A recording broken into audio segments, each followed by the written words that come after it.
What happens when one of Hollywood's most respected actors sits down for what should be a simple chat about his latest film, only to face the most shocking display of entitlement and disrespect ever caught on live television? In just 34 seconds, one host's outrageous comment would destroy her credibility forever and send Liam Neeson storming off set in a moment that left millions of viewers absolutely stunned. The Loose Women studio felt electric that morning. Liam Neeson had agreed to appear on the daytime talk show to discuss his new action thriller, and the audience was buzzing with excitement. Here was one of cinema's most beloved stars, the man who brought us unforgettable performances in Schindler's List, Taken, and countless other films. Sitting comfortably on the iconic purple sofa, Denise Welch, one of the show's most outspoken panelists, seemed unusually animated as the cameras rolled. She had that look in her eye, the one that regular viewers knew meant trouble was brewing. While her co-hosts maintained their professional demeanor, Welch appeared to be preparing for something that would make headlines. "Liam, it's absolutely wonderful to have you here," began the main host, keeping things light and welcoming. "Your new film looks incredible. Tell us about stepping back into the action genre at your age." Neeson smiled warmly, his distinctive voice filling the studio as he began to speak. "Well, I've always believed that age is just a number when it comes to storytelling. The character I play in this film, he's someone who's lived a full life, who has experience and wisdom, and I think that brings something authentic to the role that perhaps a younger actor couldn't provide." The audience nodded appreciatively. This was exactly the kind of thoughtful, engaging conversation they'd tuned in to hear. Neeson had always been known for his intelligence and grace in interviews, never failing to give insightful answers that revealed both his craft and his character. But Denise Welch was shifting in her seat, clearly impatient to interject. Her fingers drummed against her coffee mug as she waited for what she perceived to be the right moment to pounce. "The preparation for these roles is quite intense," Neeson continued, unaware of what was building beside him. "There's the physical training, of course, but also the emotional preparation. When you're playing someone who's been through trauma, who's fighting for something they believe in, you have to find that truth within yourself." "That's fascinating," another panelist chimed in. "Your fans love seeing you in these roles because you bring such authenticity to them. There's something about your presence that makes even the most outlandish action sequences feel grounded and real." Neeson nodded graciously. "I think audiences can sense when an actor is truly committed to a role. It's not about the stunts or the special effects. It's about finding the human heart of the story. Every character I play, whether he's wielding a lightsaber or searching for his daughter, there has to be something real there, something the audience can connect with." The conversation was flowing beautifully. This was television at its best, informative and entertaining without being sensationalized or cheap. The other panelists were asking thoughtful questions about his process, his career longevity, and his upcoming projects. But Welch's patience had run out completely. "Liam," she interrupted abruptly, her voice cutting through the pleasant atmosphere like a knife. "Can we talk about something that actually matters here? I mean, let's be honest about what's really going on." The studio fell silent. Neeson turned to look at her, his expression shifting from warm and open to cautious confusion. The other hosts exchanged glances, clearly sensing that something was about to go very wrong. "I'm sorry?" Neeson asked politely, giving her the benefit of the doubt that perhaps she had a legitimate question about his work or career. Welch leaned forward, her eyes gleaming with what could only be described as predatory satisfaction. "What I want to know is why you think anyone still cares about what you have to say. You're what, 70? 72? And you're still running around making these ridiculous action films like you're some kind of tough guy." The intake of breath from the audience was audible. This wasn't just rude. It was completely unprofessional and utterly uncalled for. Neeson's face went pale, not with embarrassment, but with shock at the sheer audacity of what he'd just heard. Denise, one of the other hosts, tried to intervene, clearly mortified by what was happening. "Perhaps we should." But Welch was just getting started. "No, I think this needs to be said. Here's a man who's made millions pretending to be something he's not, and now he comes on our show expecting us to fawn over him like he's doing us some kind of favor. Well, I'm sorry, but I'm not impressed." The camera captured every moment of Neeson's reaction. This was a man who had faced down some of the most challenging roles in cinema, who had dealt with personal tragedy with grace and dignity, who had always conducted himself with class and professionalism. And here he was, being ambushed by someone who seemed to think that being deliberately cruel was the same thing as being entertaining. "I think there may be some misunderstanding here," Neeson said carefully, his voice still measured despite the obvious offense he'd taken. "I came here to discuss my work, to share some insights about the film industry with your viewers. I certainly didn't come here to be attacked personally." "Attacked?" Welch laughed harshly. "This is called honesty, something this industry could use more of. You want to sit here and pretend you're still relevant, that people are lining up to see Liam Neeson movies because of your incredible acting ability?" The other panelists were now visibly uncomfortable, shifting in their seats and looking anywhere but at the disaster unfolding before them. This had gone far beyond inappropriate and had entered the realm of character assassination. Neeson's jaw tightened slightly, the only outward sign of his growing anger.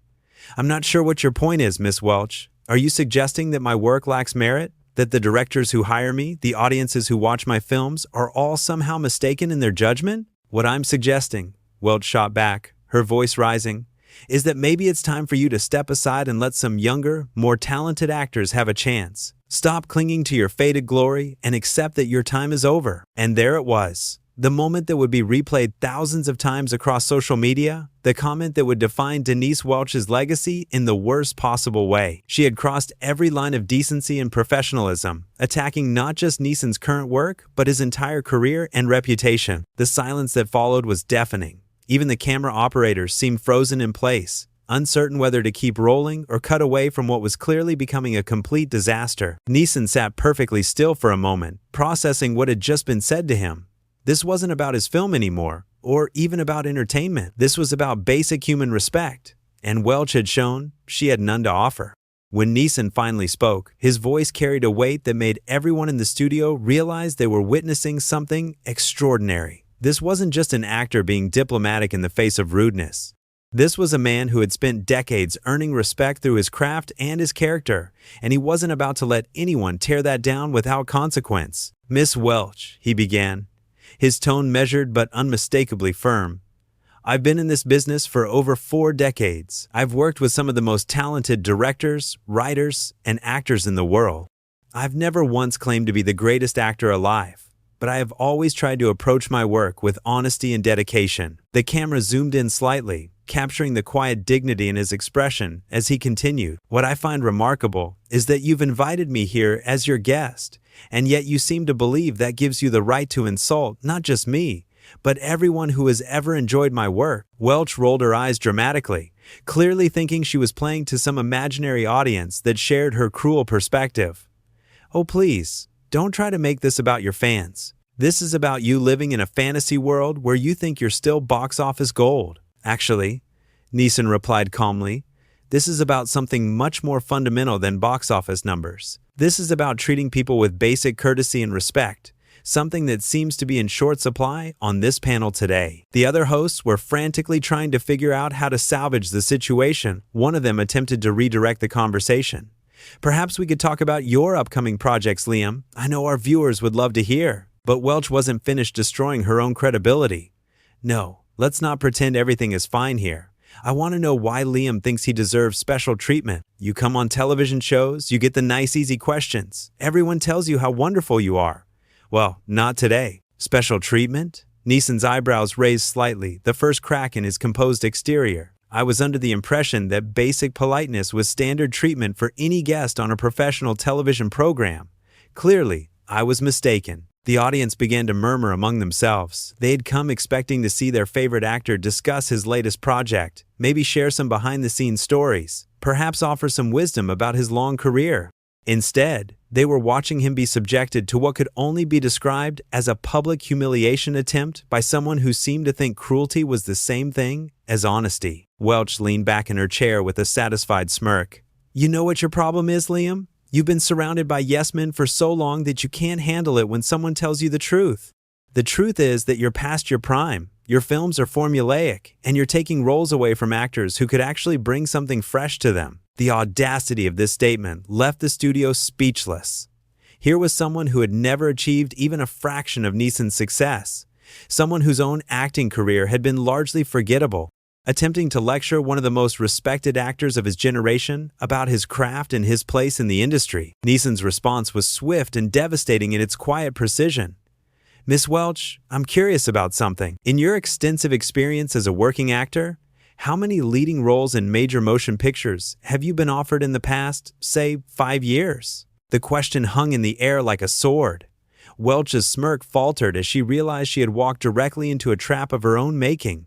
Her mouth opened and closed several times, but no words came out. Because, Neeson continued, his voice still perfectly controlled, I'm wondering what qualifies you to make judgments about who should and shouldn't be working in this industry. From where I'm sitting, it seems like you might be confusing opinion with expertise. The other panelists exchanged glances that clearly said they knew this had gone too far. The main host tried once more to regain control.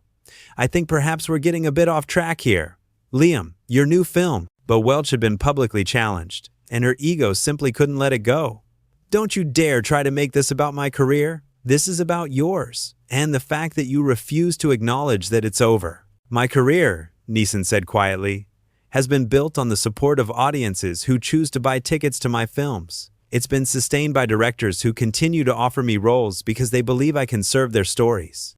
It's been validated by critics who, even when they don't love a particular film, recognize the effort and craft that goes into the work. He paused, letting his words sink in. Your assessment of my career, on the other hand, seems to be based entirely on your personal desire to create conflict for the sake of television ratings. I find that rather sad, actually. The word sad hit Welch like a physical blow. She had been trying so hard to be the aggressor, to put Neeson on the defensive, that she hadn't realized he had quietly turned the tables on her. Now she was the one who looked petty, unprofessional, and frankly, embarrassing. Sad? She sputtered. What's sad is watching you pretend you're still relevant when everyone knows your best work is behind you. Neeson nodded slowly, as if he had been expecting exactly this response. You know, Miss Welch, I've done interviews in dozens of countries with hundreds of journalists over the years. I've been asked tough questions about my performances, my choices, my personal life. I've been challenged by some of the most respected interviewers in the business. He looked directly at her, his gaze steady and unflinching. But I have never, in my entire career, encountered someone who seemed to believe that being deliberately hurtful was the same thing as being insightful. It's quite remarkable, actually. The camera captured every nuance of this exchange. Viewers at home were watching a masterclass in grace under pressure as one of cinema's most respected figures refused to be dragged down to his attacker's level while simultaneously exposing the emptiness of her assault. Welch was now visibly flustered, her earlier confidence evaporating as she realized that her victim was not only refusing to play his assigned role, but was actively dismantling her entire approach. You're twisting my words, she said weakly. I'm simply responding to what you've said, Neeson replied calmly. You've told me that my work lacks merit, that I'm living in a fantasy, that I'm past my prime, and that I'm somehow preventing other actors from finding success. These are your words, not mine. He shifted slightly in his chair, and something in his posture suggested that his patience was finally reaching its limit. What I'm curious about is why you felt it necessary to say these things on live television to someone you've never met, about work you clearly haven't taken the time to understand. The other hosts could see what was coming. They recognized the signs of a guest who had been pushed beyond all reasonable limits and was preparing to take action. But Welch, blinded by her own arrogance, couldn't read the room at all. Because someone needs to say it, she declared, as if she were performing some kind of public service. Someone needs to tell you that the Emperor has no clothes. And that was the moment when Liam Neeson's famous composure finally cracked. The change in Neeson's demeanor was instantaneous and unmistakable. The polite, measured responses disappeared, replaced by something far more powerful and authentic. This was no longer an actor playing a role or a celebrity managing his image. This was a human being who had been pushed too far by someone who had mistaken his courtesy for weakness. The Emperor has no clothes? Neeson repeated, his voice dropping to a lower register that made everyone in the studio sit up straighter. Miss Welch, let me tell you about emperors and clothes, since you seem so fond of fairy tales. He leaned forward slightly, his intense gaze fixed directly on her. An emperor who has no clothes is eventually exposed by the truth. So let's talk about truth, shall we? The studio fell completely silent. Even the audience seemed to be holding their breath, sensing that they were about to witness something unprecedented. The truth is that I've been fortunate enough to work in an industry I love for over 40 years. The truth is that I have been blessed to work with extraordinary talents like Steven Spielberg, Martin Scorsese, and countless others who saw something in my work worth investing in. His voice grew stronger with each word. The truth is that millions of people around the world have found something meaningful in the films I've been part of, whether that's Schindler's List or Taken or any of the others. Welch opened her mouth to interrupt, but Neeson continued without pause. But here's another truth, Miss Welch. The truth is that you invited me here under false pretenses. You presented this as an opportunity to discuss my work, but what you really wanted was to use me as a target for your own need to create drama." The other panelists were now completely frozen, watching this unfold with a mixture of horror and fascination. They knew they were witnessing television history, but not the kind anyone would want to be remembered for. "I have been interviewed by some of the toughest, most respected journalists in the world," Neeson continued, his voice now carrying the full weight of his decades of experience. "People who asked difficult questions because they wanted to understand something deeper about the work or the process or the choices involved." He paused, letting the contrast sink in. "You, on the other hand, seem to believe that being cruel is the same thing as being perceptive, that tearing someone down is the same thing as building yourself up." Welch finally found her voice, though it was noticeably shakier than before. "I'm just being honest about what I see." "No," Neeson said firmly. "You're being nasty because you think it makes good television." There's a difference between honesty and cruelty, between legitimate criticism and personal attack. What you've done here today falls squarely in the latter category. The main host made one final desperate attempt to salvage the situation. "Liam, perhaps we could focus on." But Neeson held up a hand, not rudely, but with unmistakable authority. "I think we've focused on quite enough already. Miss Welch has made her position very clear, and I believe I've made mine equally clear." He turned back to Welch, and his next words carried the weight of someone who had faced down much more formidable opponents than a daytime television host having a bad day. "You want to talk about relevance? Let me tell you what's relevant. Treating people with dignity is relevant. Approaching your work with professionalism is relevant. Using your platform to build something rather than tear it down, that's relevant." Welch's face was now flushed red. Whether from anger or embarrassment, it was impossible to tell. "You can't just dismiss legitimate criticism because you don't like hearing it." "Legitimate criticism?" Neeson's eyebrows raised again, and this time there was no mistaking the steel in his voice. "Miss Welch, you haven't offered a single piece of legitimate criticism. You haven't discussed my performances, my choice of projects, my approach to character development, or anything else that might constitute actual analysis of my work." He stood up slowly, and this simple act of rising from his chair seemed to fill the entire studio with tension. "What you have done is make a series of personal attacks based on your own apparent need to be controversial, and frankly, I don't have time for it." The moment everyone had been building toward had finally arrived. Liam Neeson, one of the most respected actors of his generation, was preparing to walk away from what had started as a simple promotional interview. "Where are you going?" Welch demanded, as if she still had some kind of authority over the situation. Neeson paused and turned back to her one final time. "I'm leaving, Miss Welch. I'm leaving because I came here to have a conversation, not to be subjected to a public attack by someone who seems to confuse rudeness with insight." His voice remained calm, but there was no mistaking the finality in his words.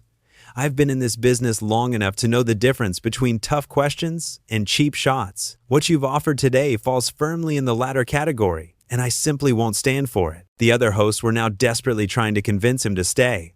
"Liam, please, we can move past this. We'd love to hear about your film." But Neeson was already moving toward the edge of the set. "I appreciate that, and I'm sorry that your other viewers won't get to hear about the project, but I won't pretend that what happened here is acceptable simply because we're on television." Welch, perhaps realizing that she had just created a disaster that would follow her for the rest of her career, made one last desperate attempt to regain control. "This is ridiculous. You can't just storm off because someone asked you tough questions." Neeson stopped one final time and looked back at her with something that might have been pity. "Miss Welch, if you genuinely believe that what you did here constitutes asking tough questions, then I feel sorry for you, because that suggests you don't understand the difference between journalism and bullying." And with that, he was gone. Liam Neeson walked off the Loose Women set, leaving behind a panel of stunned hosts, a shocked audience, and one television presenter whose attempt to create controversy had backfired in the most spectacular way possible. The cameras kept rolling for several more seconds, capturing the absolute silence that followed his departure. Welch sat frozen in her chair, her mouth slightly open, finally realizing what she had done. The other hosts looked anywhere but at her, clearly mortified to be associated with what had just transpired. In those final moments, as the show cut to commercial break, viewers around the country were left with one inescapable conclusion. They had just watched a masterclass in dignity and professionalism from Liam Neeson, and an equally powerful demonstration of how quickly arrogance and cruelty can destroy someone's credibility. The silence that filled the studio after his departure spoke louder than any words could have. It was the sound of someone who had pushed too far, gone too low, and finally met someone who refused to be dragged down with them. When the dust settled, there could be no question about who had emerged from this encounter with their reputation intact and who had revealed themselves to be everything that's wrong with modern television's obsession with conflict over content. Liam Neeson had walked away, but his dignity had remained perfectly intact. The same could not be said for everyone who stayed behind.